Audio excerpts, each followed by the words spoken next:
It's time for Supply Chain Now Radio, broadcasting live from the supply chain capital of the country, Atlanta, Georgia. Supply Chain Now Radio spotlights the best in all things supply chain. The people, the technologies, the best practices, and the critical issues of the day. And now, here are your hosts.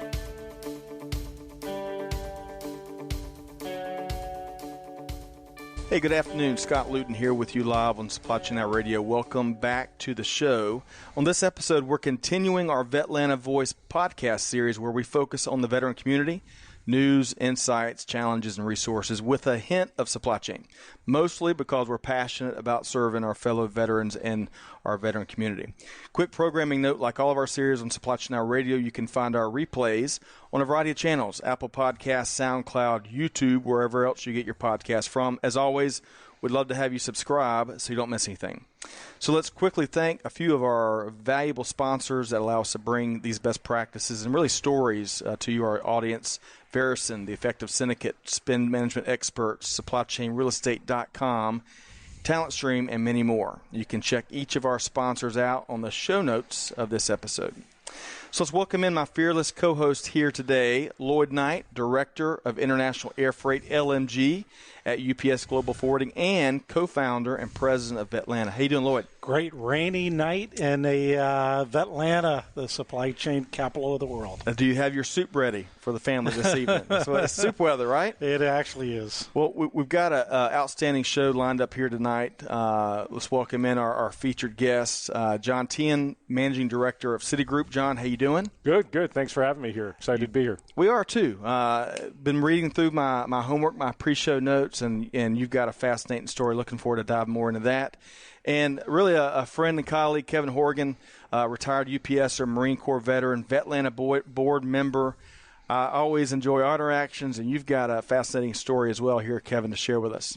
So welcome to the show. Thank you, Scott. You bet. Okay, so with that said, Lloyd, we've got you did your episode magic with laying out some of the conversational items we're going to dive into. So tell us more. Where do you want to start? Man, I was really excited to line up these two guests. They're both well accomplished in their military service, well accomplished in corporate world, and really importantly in their communities. Both are great patriots and good friends. As we talk with Kevin first, I have to tell you about my friendship bond and history with Kevin, and this is a great story. So, I've been involved in the veteran community for many years, and even our relationship predates VETLANTA.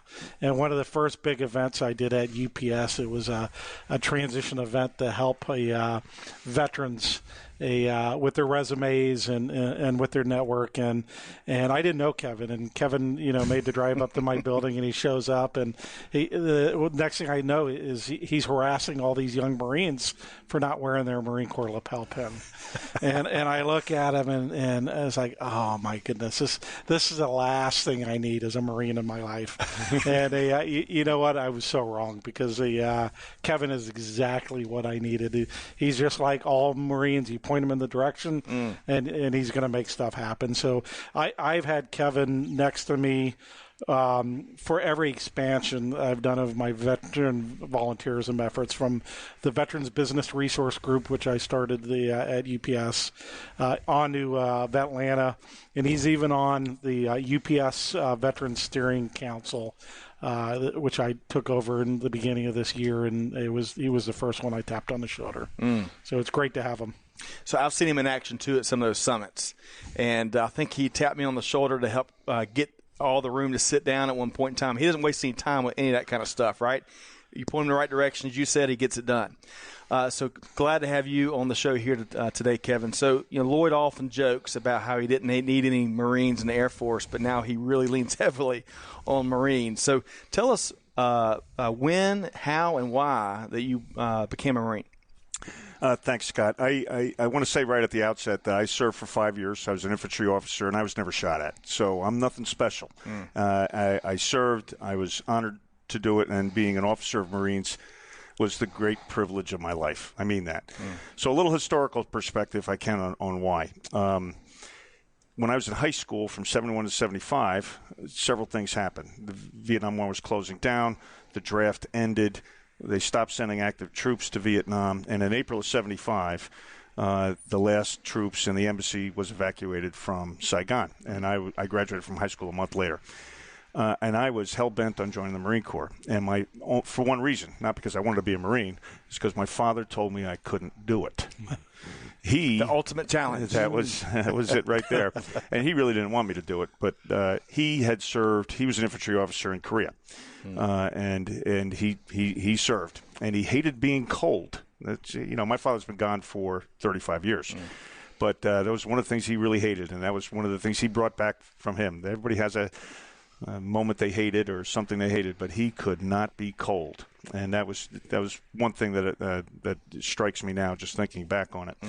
So my reasons for joining the Marine Corps after I went to college, went 4 years of college, met my wife there. So where'd you go? St. Bonaventure University in the magical and mysterious Allegheny foothills of New York State. It's about 2 hours south of Buffalo, New York. It was great. It snowed every day from Halloween to Mother's Day, so you take it for what it's worth. But it was great. It was great. It really was wonderful. So my reasons were personal. There was, at the risk of being too altruistic, there were no great frontiers in the late 70s.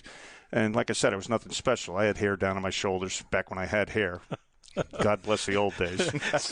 And I was running amok, doing what young people were doing then, and the job market was terrible. I had a degree in English literature. The interest rates at the time were about 14%, which is mind-boggling now. So I really had to do something. And I wasn't going to ride my bike to South America, and I wasn't going to fly a hot air balloon up into Canada. And I said, well, this is probably the last great frontier, at least one that I could qualify for. So I joined. I just walked into the OSO office, and they said, well, you want to study for the test. If you don't pass the test, then, it's a stupid test you take, about shapes and all kinds of, I forget what it was. It's a piece of cake. So they asked me, well, you want to study for the test. If you fail it, you can't take it for another year. And I said, I'll take it right now. And I was pretty cocky and probably a little hungover. But I took it. I passed. 3 months later, at OCS, getting yelled at. That's pretty much the story. Wow, that's very cool. So, Kevin, coming out of the Marines, you have a great transition story. Can you talk a little bit about leaving your beloved Marine Corps and becoming an industrial engineer and a UPS, and then corporate real estate attorney, right? Which that boggled my mind when I first met you. Those two things should never run in the same circles. And then you're moved to corporate headquarters in Atlanta, and then from there, how did you get involved in your community efforts? Because Kevin does so much more than the veteran space. I mean, he's involved in his church, feeding the hungry. Homelessness surveys. He was on the streets. Oh, together. Yeah, we absolutely. There's 5 good stories right there. Like I said, I'm really nothing special. I had decided to get out of the Marine Corps in the spring of '84, and my wife and I had 2 babies. And I was going to go to law school. That's what I wanted to do. I walked off the depot at the first week in August, and I'd only been a captain. I'd just been promoted. I was a regular officer. I'd just been promoted to captain, so I walked around MCRD San Diego like I was hot stuff, and I really wasn't. And then I make the trip from San Diego to New York to move into my in-laws' basement, my wife and I and our 2 babies. And I was going to go to law school. So 2 weeks after arriving there, I started loading trucks at night for UPS and going to law school the same day. Wow. Part-time at night, and I was going with firemen and cops and transit workers and, people that were just wanted to do something else with their lives. And I still really didn't know what I wanted to be when I grew up. The funny thing about living in my in-laws' basement was my father-in-law, who was also, by the way, a Marine officer.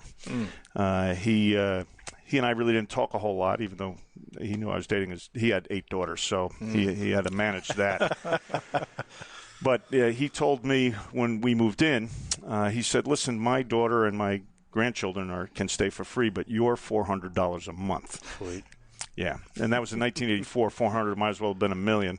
I was pulling in about 800 clear a month, loading trucks. So that's what I was doing. I was working on what they call the preload operation, which is from 3 to 8 in the morning, sunrise, if you will. And after about a month of that, they asked me, how would you like to be a part-time supervisor? And I was already determining my exit strategy from UPS. It was $8 an hour, which in '84 was a heck of a lot of money. But I needed to get out of my basement. The rent was killing me. So my in-laws' basement. And they said, well, if you become a part-time supervisor right away, your benefits kick in right away. And I said, I'm your guy. I had to because, my benefits ran out October the 1st. And everything was coincidental. If being a Marine Corps officer was a great privilege of my life, the great fortune of my life has been able to work for UPS. So within the year, I drove a package car for 3 months. There's other stories that come along with that because I was going to law school at night. So I drove for 3 months, and I became an industrial engineer. They promoted me into that, not because I knew anything about engineering. I had a degree in English literature. Because, and that's where what's endearing about UPS and that kind of logistic company and the Marine Corps is they have a motto, and I'm going to segue just a little bit here to Jim Mattis's current book, Call Sign Chaos. And he mentioned something in there that really sang to me when he had recruiting duty, which I never got involved with. The Marine Corps recruits for attitude and trains for skill. Well, so does UPS to a large degree. And that's what they did. They took a risk on me because I had a good attitude. And they trained me for anything they wanted me to do. So I was most fortunate there. I got out of my in-laws' basement a year later, not 1 second too soon. And the rest has been wonderful. I'm a corporate gypsy. I spent most of my career, of the 33 years, I spent probably 27 years in operations and engineering. Going to different terminals and improving things. I was in what we called an industrial engineering manager, which is really just a planning manager, like the S3. That's essentially what it was. So I was the S3. And that was all over the country. So we moved 6 times, which was great and awful because we moved also a couple teenagers during high school. And if you want to know what screaming at dinner table and silence can both be deafening at the same time, but my kids now are well-rounded, well-developed. They have families of their own. They're all successful, so it's great. They even apologize to us now for we were real jerks, Dad. We're sorry. And I was like, yeah, your mother still cries about it. But as far as the community, one of the things that UPS encourages of its directors is that even if you're just a gypsy or a dilettante in some people's eyes, we're only going to be there for 3 years at a time, 3, 4, 5 years.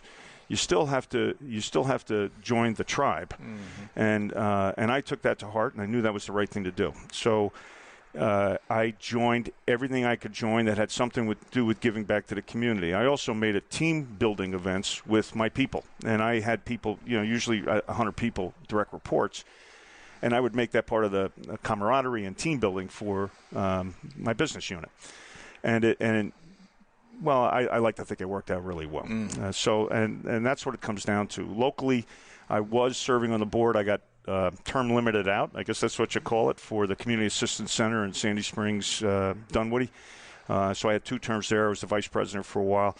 And that is just a wonderful organization. And as Lloyd mentioned, I'm very involved with our parish, with a whole host of issues and different ministries there too, and not in leadership roles, because at this stage of my life, I prefer to be a worker bee, and that's pretty much what I do with VETLANTA now. Is I do the things that Lloyd tells me to do, and do it well, that the other people don't want to do. That's kind of my role. You're the brains and the brawn of the group. And also, you're an acclaimed, wherever you find a little bit of spare time you have, you're an acclaimed author. You've written 2 books. Tell us a little bit, the Reader's Digest version, no pun intended, of both books, or maybe a bad example because Reader's Digest might be 10 pages. Give us in a nutshell about both books and why you chose. I will, and you're being pretty loose and fast with the word acclaimed. It's some people would say it's more of a hobby. So I wrote 2 historical novels on the Civil War with 2 unique aspects. The first one, the Northern Army and the Invalid Reserve Corps, which were invalid servicemen who had sacrificed greatly but still wanted to serve in uniform. So I wrote about them, a fictionalized account using the 18th Regiment, and that's called The March of the 18th. The second book I wrote 2 years later was about the orphan brigade of the Southern Army coming out of Kentucky, led by former Vice President John Breckinridge. So I profile Breckinridge in the book, and I did fictionalize some accounts, but I stuck right to the letter of the Battle of Stones River. In fact, I have a golden blurb from the historian at Stones River who said that my account of the battle is accurate, which is huge, because if you know any Civil War buffs, they're very serious people. So this is something I always wanted to do. That it's not the career path I chose, because I could tell you, I've sold about 3,000 total books. You're going to get a couple lunches out of that. You're not going to get much else.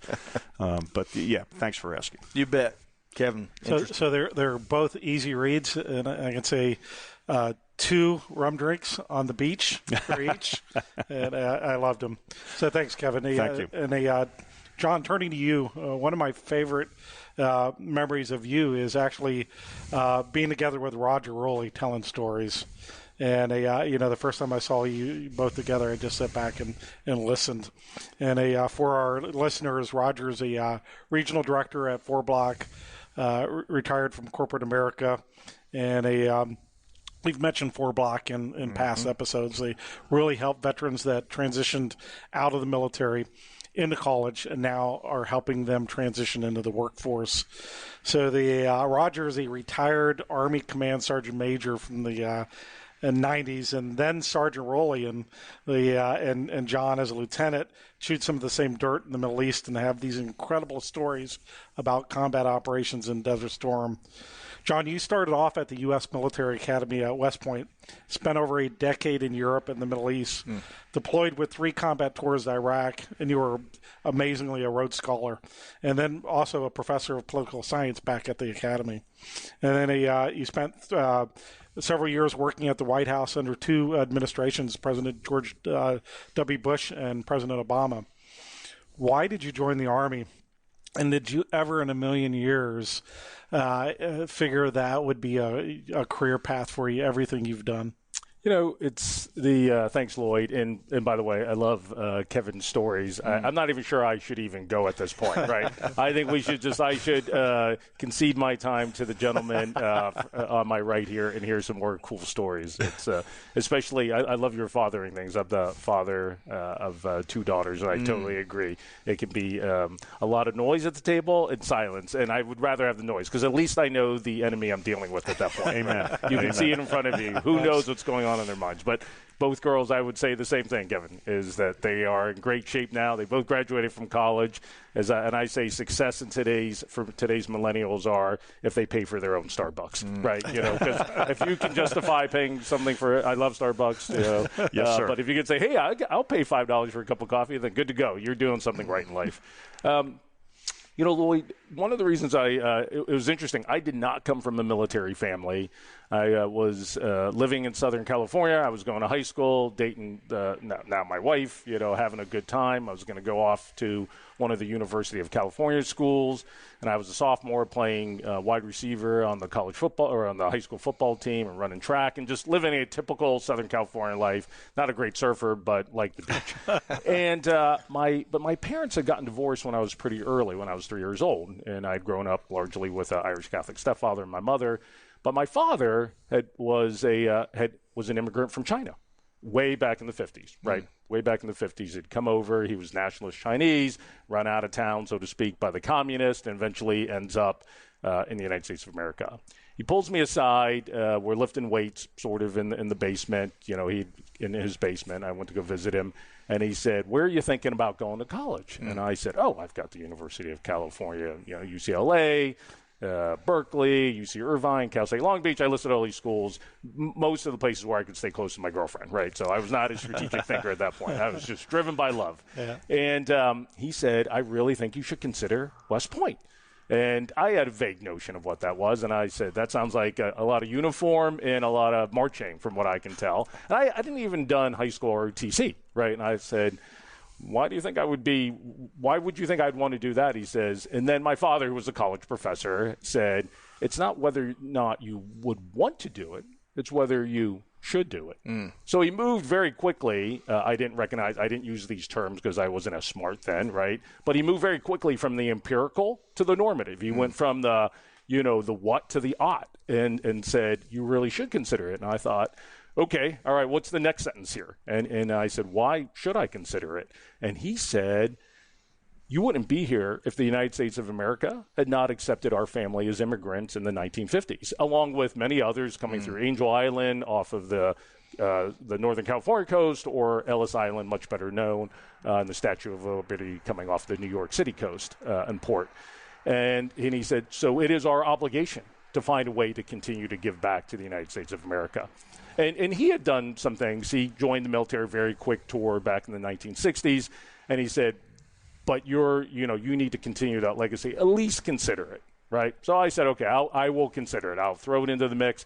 And I figured, I looked it up. It was pretty easy. We didn't have internet back then, right? But you could look it up pretty quickly and realize. Dewey Decimal System. Yeah. I mean, I just look at these Barron's college books and I said, oh, man, these are really high standards. And I was an okay student, an okay athlete, but I am never going to make this cut. So I'll apply. And I dutifully applied, went through the process. Long story short, I get a nomination from my local congressman in Southern California. And now it's momentum, and it's building up. And then I started doing more research. And at the end of the day, I said, I'll go. I will go, and I went out of an obligation.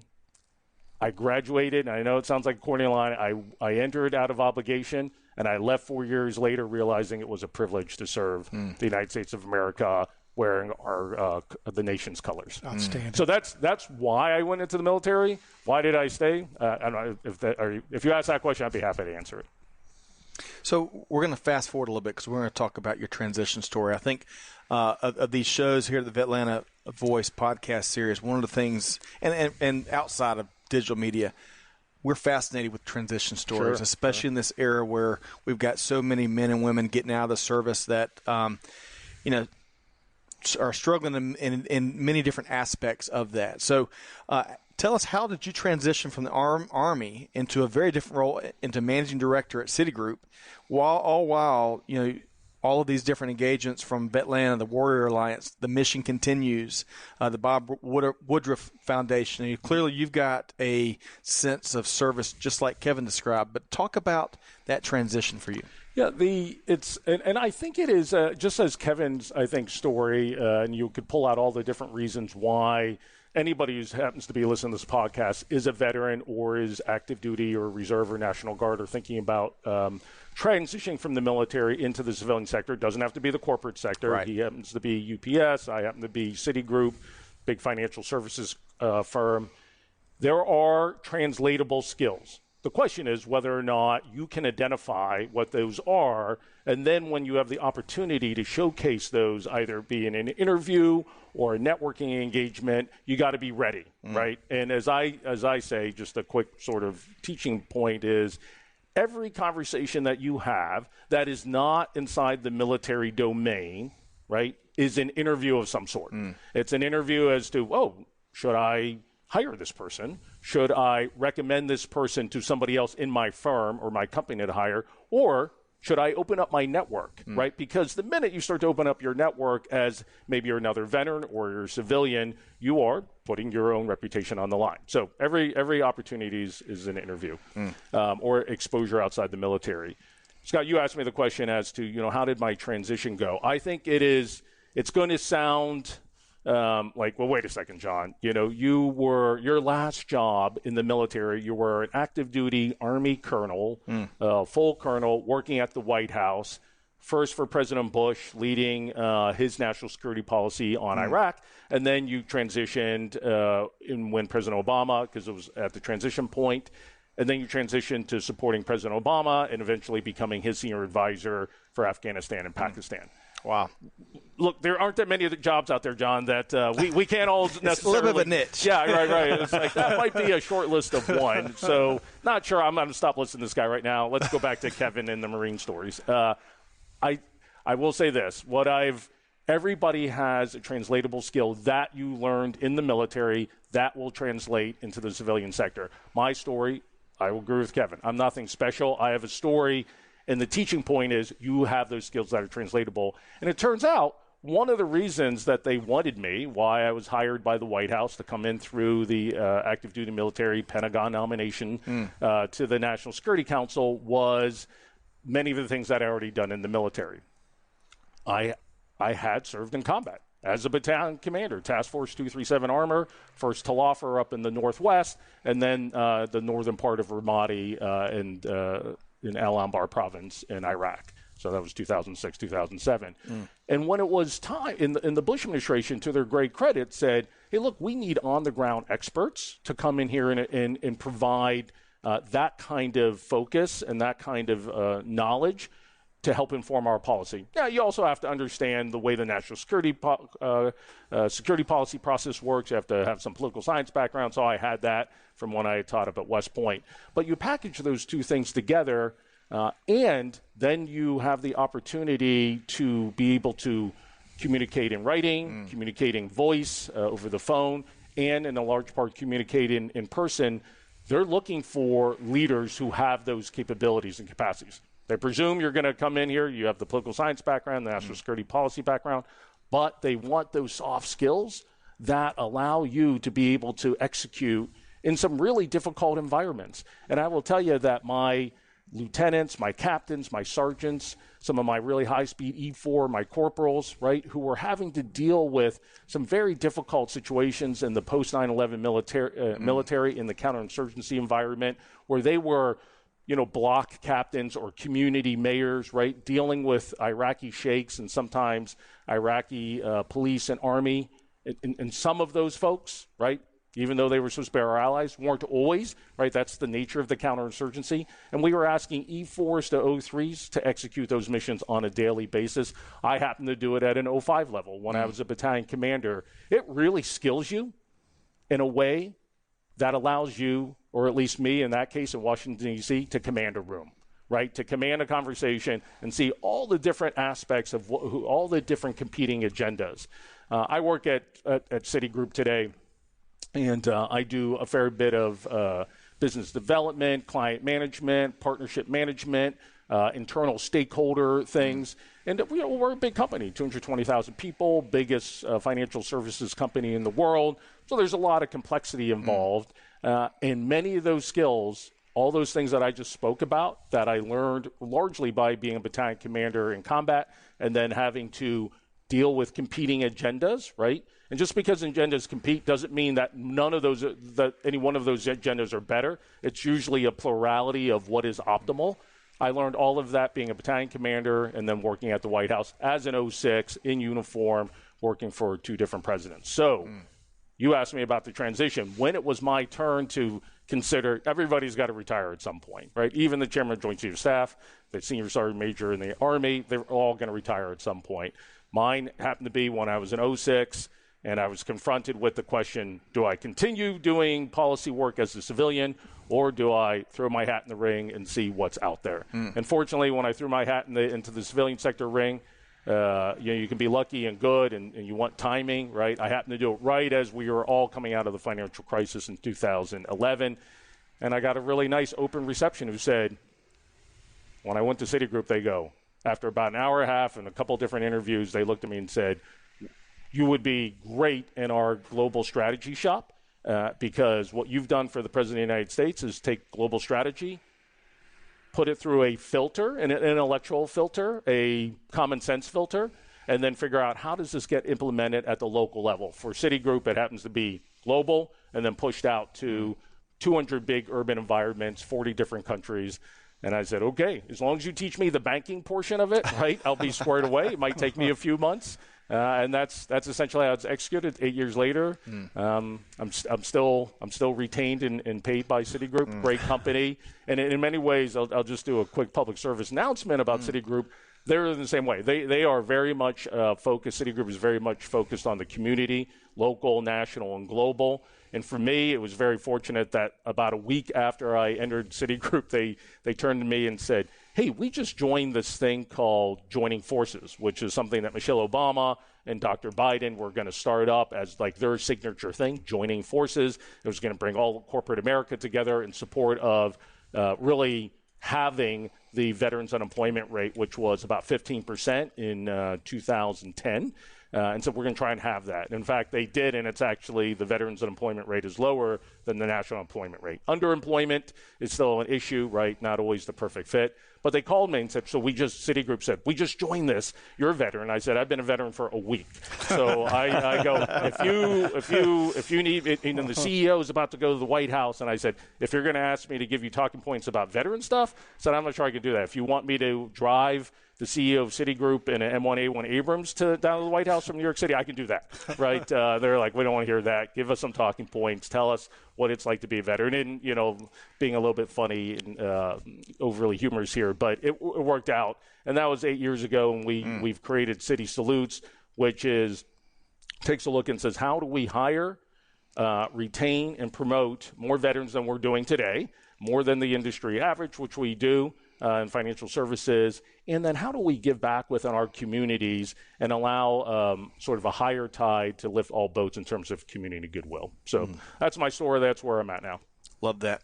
So we're going to make a hard right turn here because we've got to we're changing up a little bit. I love how we have planned to ask some fun questions as part of this podcast conversation. So some we may surprise you with, others hopefully you've maybe had a sneak peek at the question.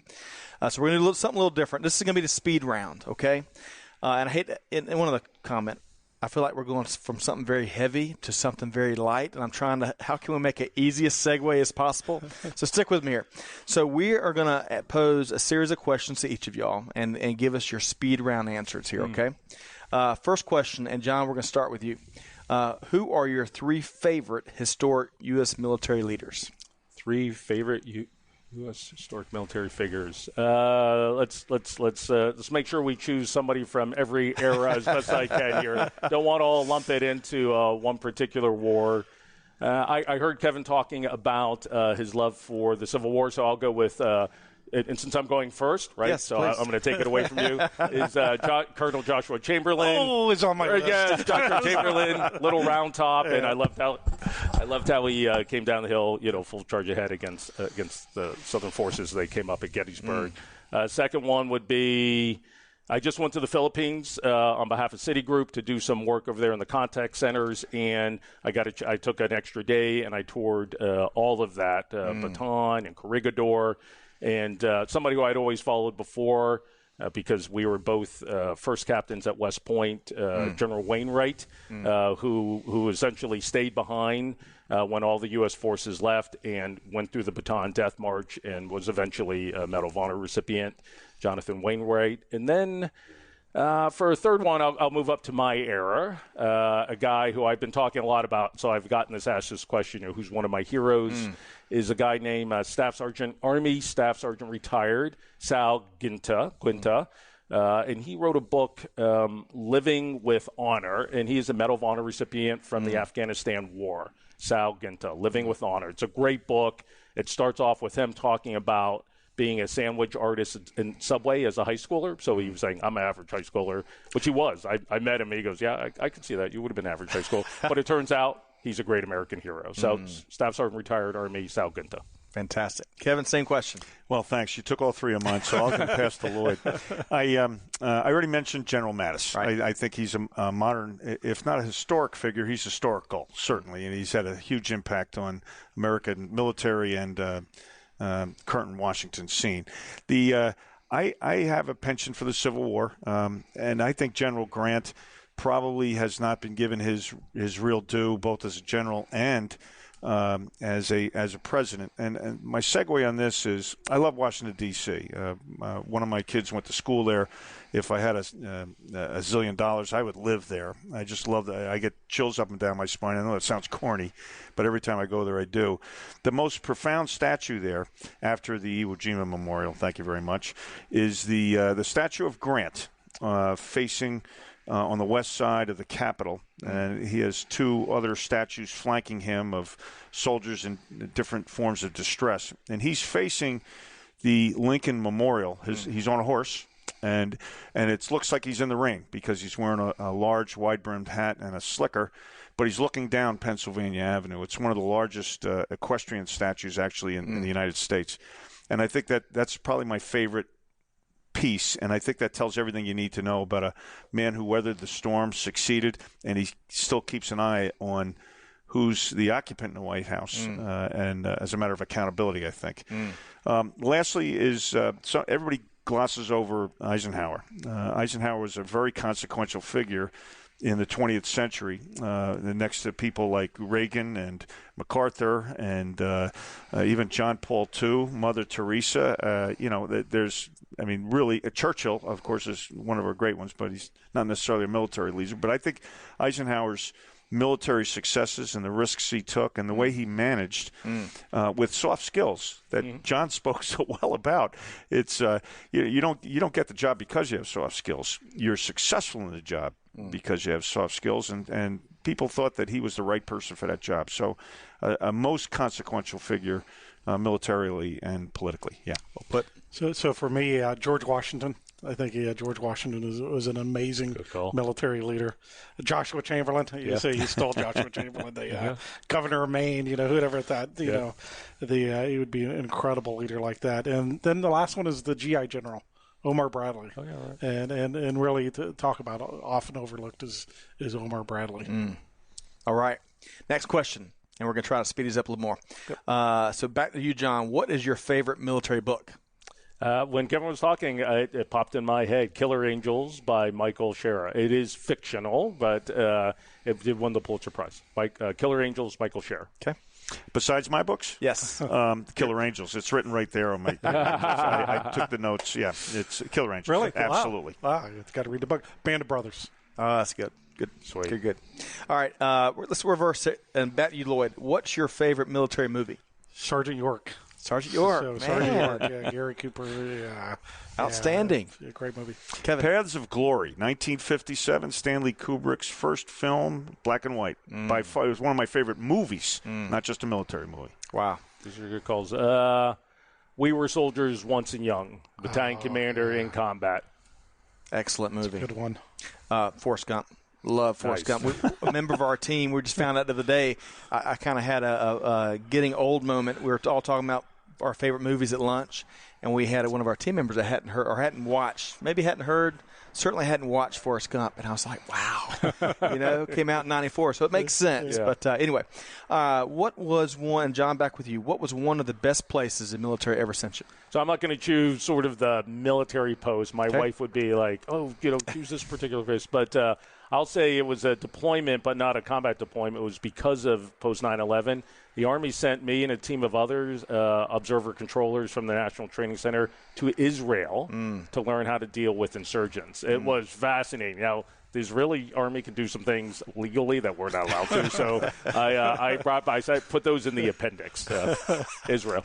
Kevin. I served for about 2.5 years in Camp Pendleton, California, and it's a great place. It's a great place. Training's hard, but life was wonderful. It really was. I loved that time there. So I was a crew member. I was really lucky. I traveled to 65 countries. So one of the coolest places the Air Force sent me was the Easter Island. Okay, yeah, man. Oh, that was cool. Hope you brought back plenty of pictures. Iconic. Maybe not. Kevin, the Air Force gets to go to cool places, man. All right, last one. I'm skipping ahead for the sake of time. Who is the most famous, John? Who's the most famous service member or veteran you've ever met?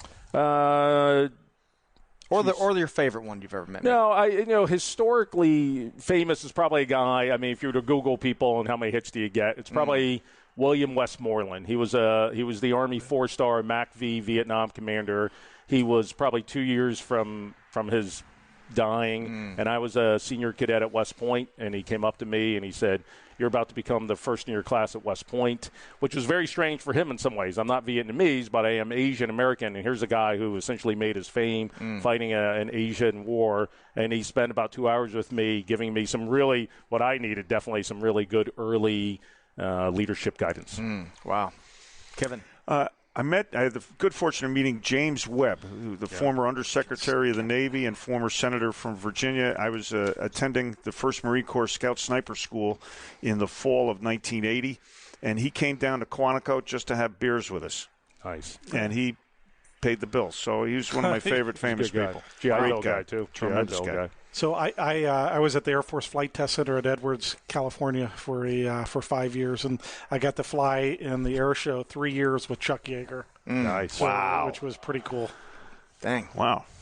All right, so Veterans Day is right around the corner.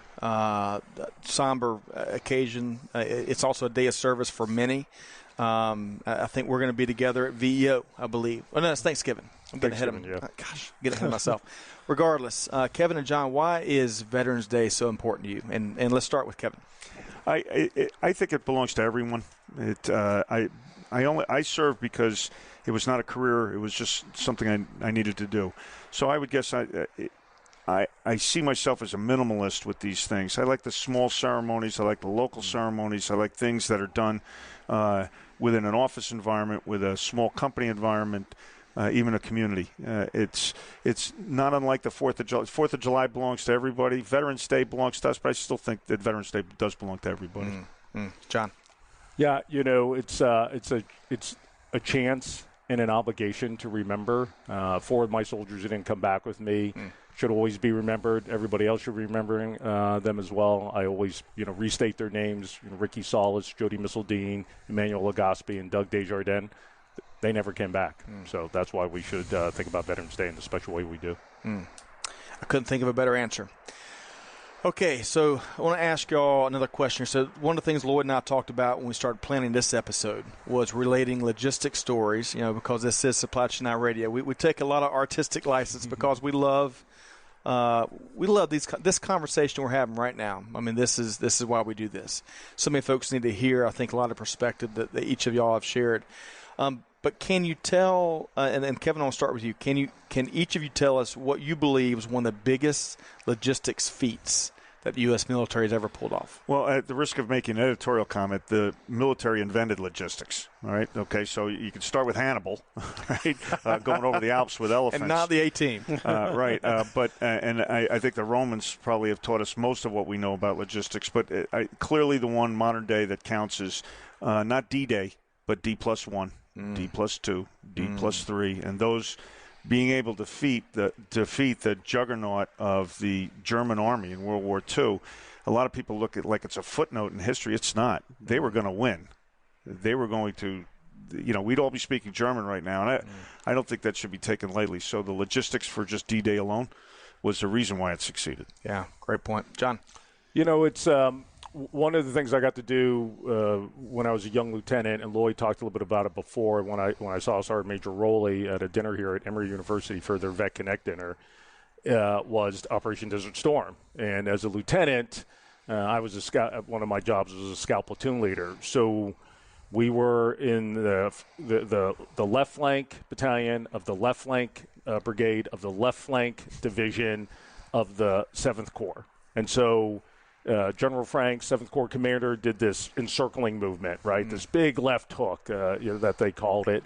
And you would say, okay, well, that's fine, right? They knew what they had to do. They knew what the path was and everything. It was just a rate times distance type deal. Got to keep the fuel moving, everything.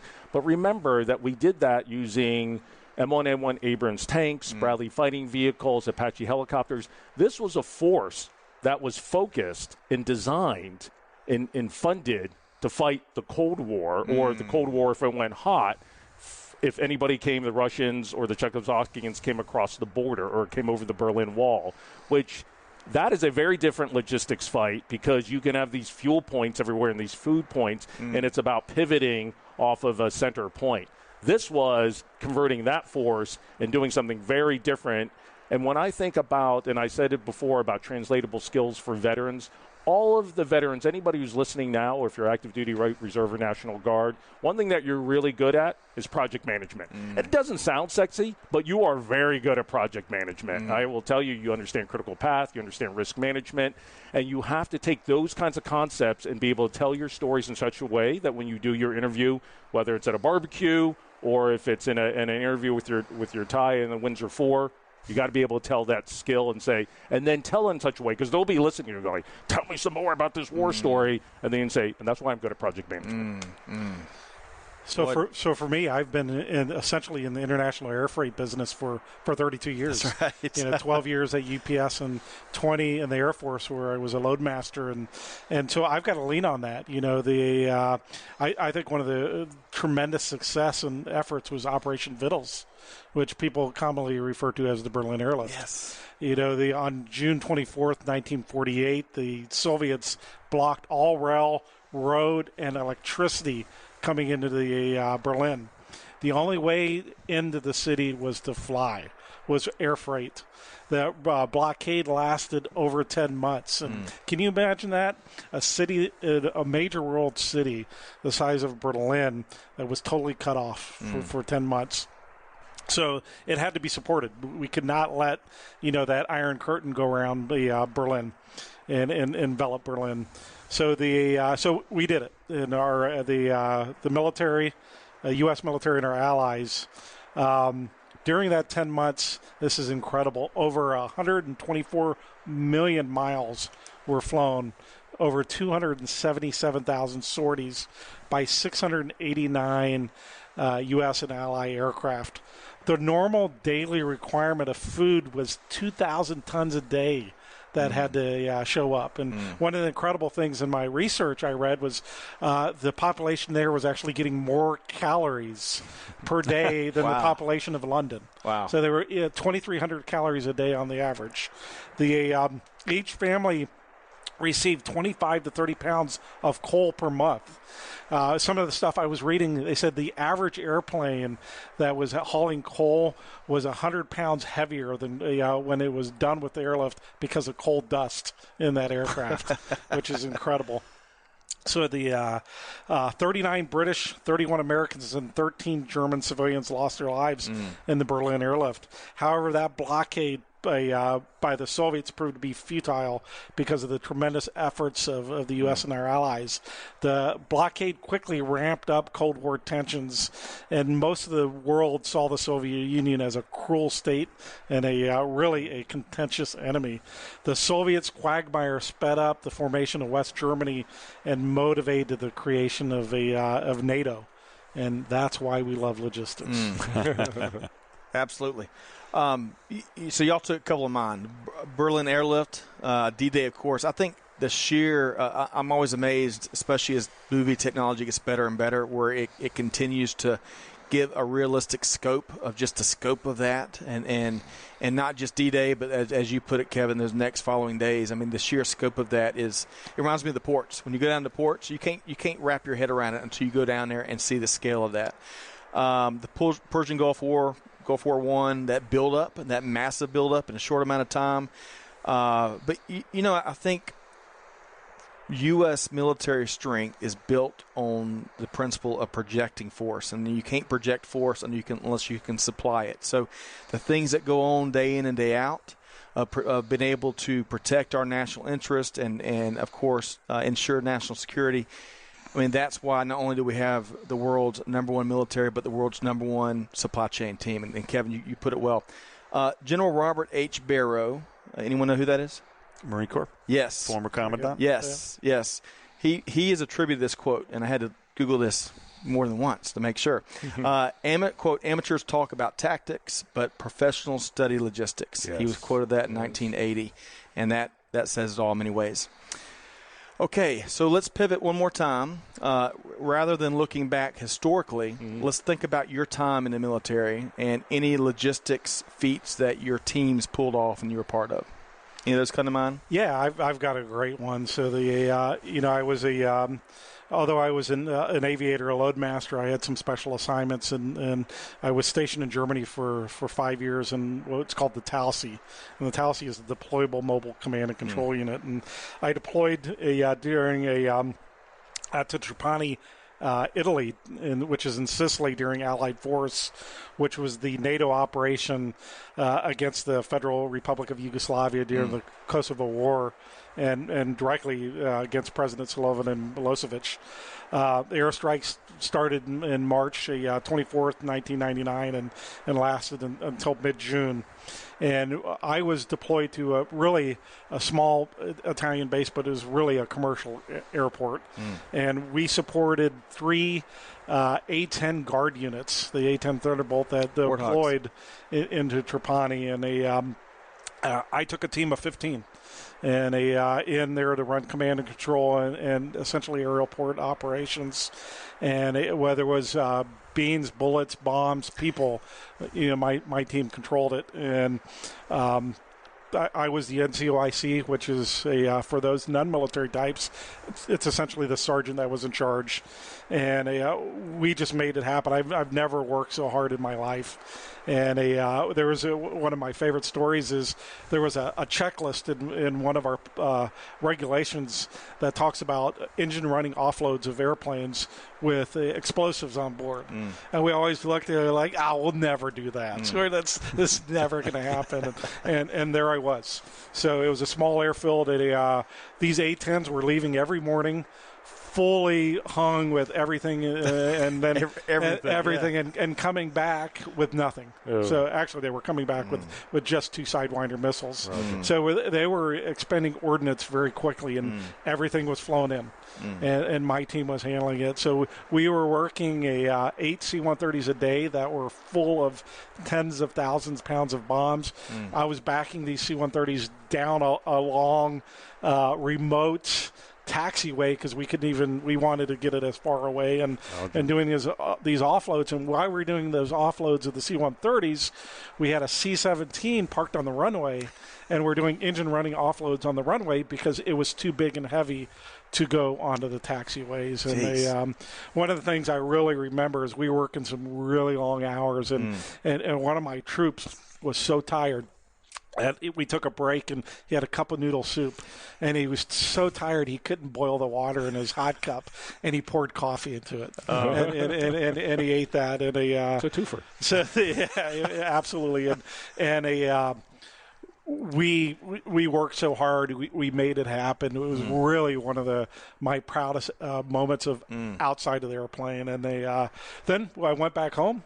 I spent about 2 weeks back home with the wife and a little bit of time off, and then I was right back on the road into Morón, Spain, supporting the air bridge operation for Allied Force, which is the air bridge is a great logistical effort as well. Awesome. Wow. Kevin or John, who would like to follow? Well, I got to tell you, I can't follow that. Lloyd touched on one thing, sergeants. Sergeants run the Marine Corps. My quick story on a logistical success was something what I did not do, except what I was told.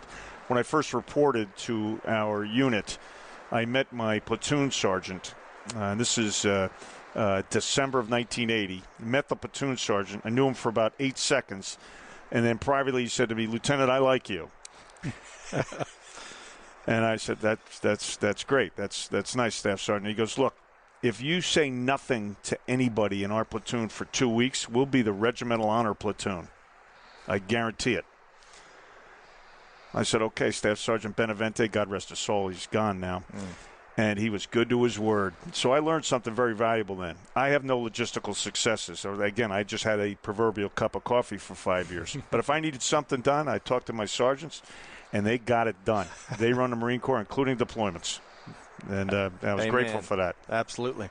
John, how about yourself? It was post 9/11 story where I was a battalion commander in Iraq. And I don't know if you remember, I mentioned when we were doing the introduction piece where I was in 2 different cities, Task Force 237 Armor. First, we were in Tal Afar, which is the northwest portion of Iraq, and our mission was to interdict the rat lines of Al-Qaeda coming in from Syria. And then we got this new mission, right? The ultimate Frago came with an extension in country, another 6 months, and Iraq, always never good news, right, for anybody. And they said, now we're going to Ramadi.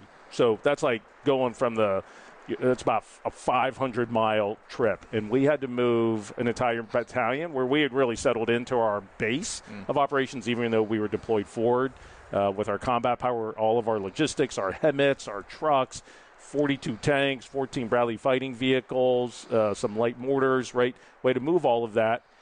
And you would say, okay, again, John, that's a rate time distance thing. You got to get your fuel and everything. But then you have to do it. And again, in the military, we're doing it in this particular situation in combat conditions, right? So now you enter into the equation all of these things, which are not things that you cannot do an equation for, which is where will the enemy put the improvised explosive device?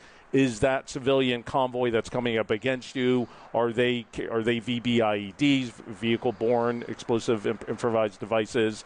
And there's a finite amount of paved roads that you can get all these places through. This is why I agree with General Barrow's commentary and quote, and I've heard that before, which is you really have to, for logistics, it isn't just about doing the math. And we've got, you guys are pro logisticians. I'm just an amateur at best.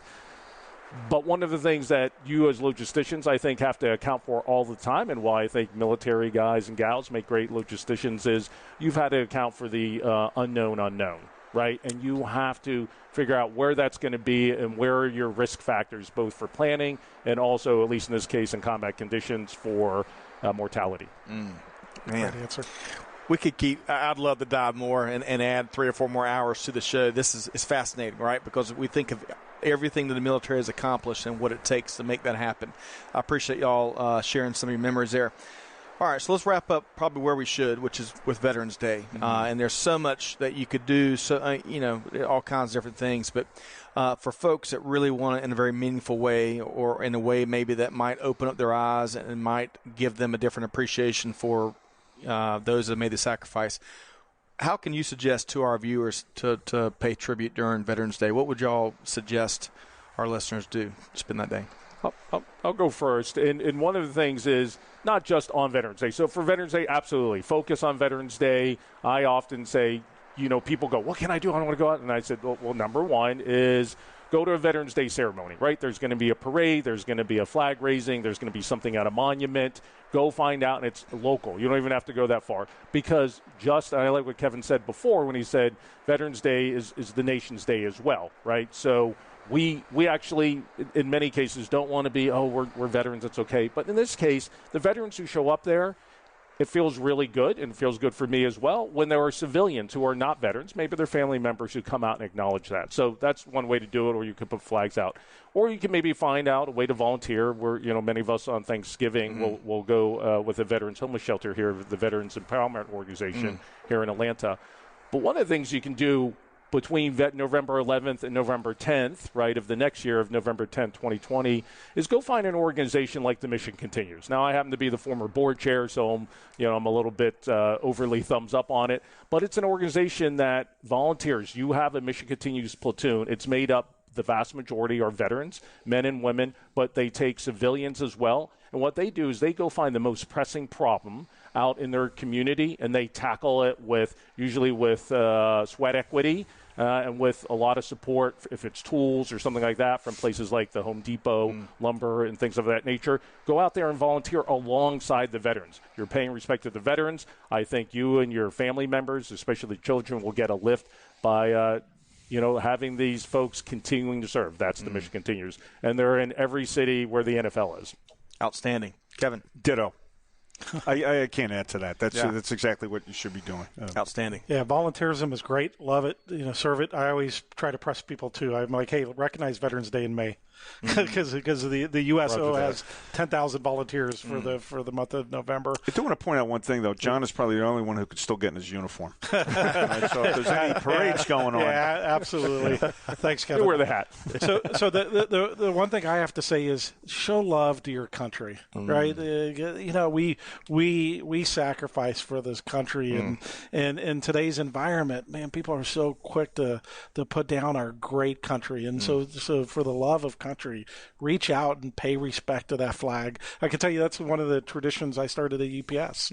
On Veterans Day, we at 8:00 in the morning, the building comes out and we raise that flag and show the support of our great country.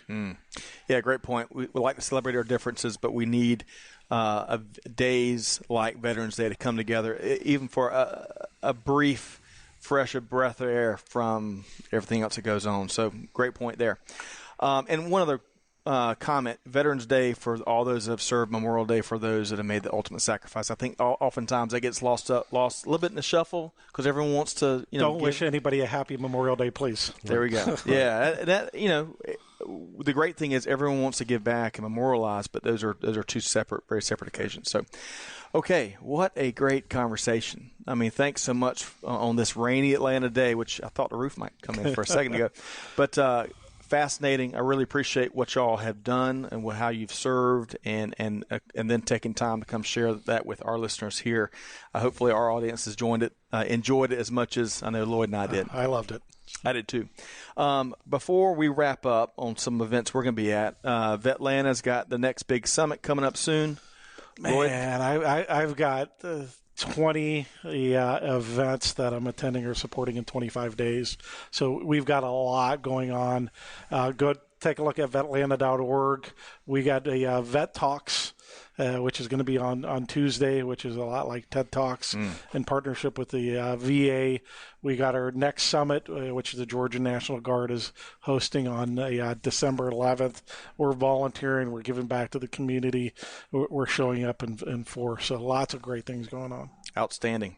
Okay, Lloyd, Kevin, and John, thank you all very much. Sit tight for just a second as we wrap up today. To our audience, we welcome you to come out and check us out in person. We're going to be in Austin next week with the Logistics CIO Forum with our friends over at EFT, which is now part of the Reuters organization. We're going to be in January at the CSCMP Atlanta Roundtable, where we're going to have a member of the NASTRAC organization come out and talk about some of the regulations that have been enacted and their impact on the transportation industry.